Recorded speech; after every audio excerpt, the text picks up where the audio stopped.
I don't know any sane-minded person that would look at this without any prior knowledge or experience and be like, yeah, I need this machine. And that's kind of where my mind was before, getting into this. Like, I've seen these larger hoes, and I didn't really understand why I needed one until I got in one for a few hours. And it could do things that my Mini could not do, simply like pulling the stump out of the ground. I fought for 6 hours with my E26. And, the dig depth, weight, power, all that stuff, demolition capabilities. I haven't made the most sound financial decisions in the music world in the last 6 years. I've done things that I thought were cool because I believed in them, and I enjoyed doing them, like making records.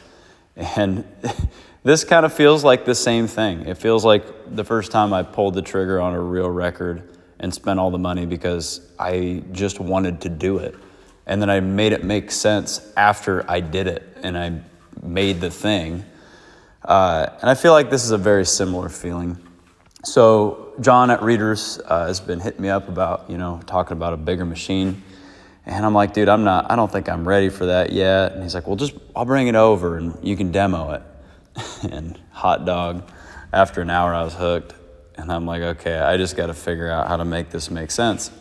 And I think the tipping point for me on getting a machine this big was I missed on jobs. If I would have had the machine at my disposal rather than on rent, I would have taken.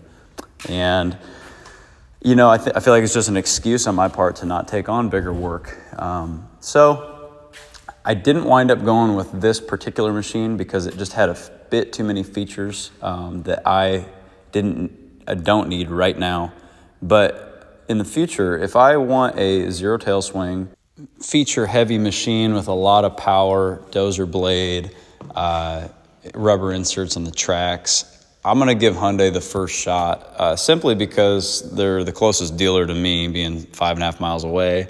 And they've worked so hard to try to earn my business on it. And not to mention they're like 50, 60,000 less than a Deere Cat for the same, style of machine, power and feature wise. I was really impressed with it. I mean, it literally tipped me to pulling the trigger on a larger machine. And I just don't think I probably would have did that if John wouldn't have brought this machine over. But yeah, Hyundai, definitely a brand to consider.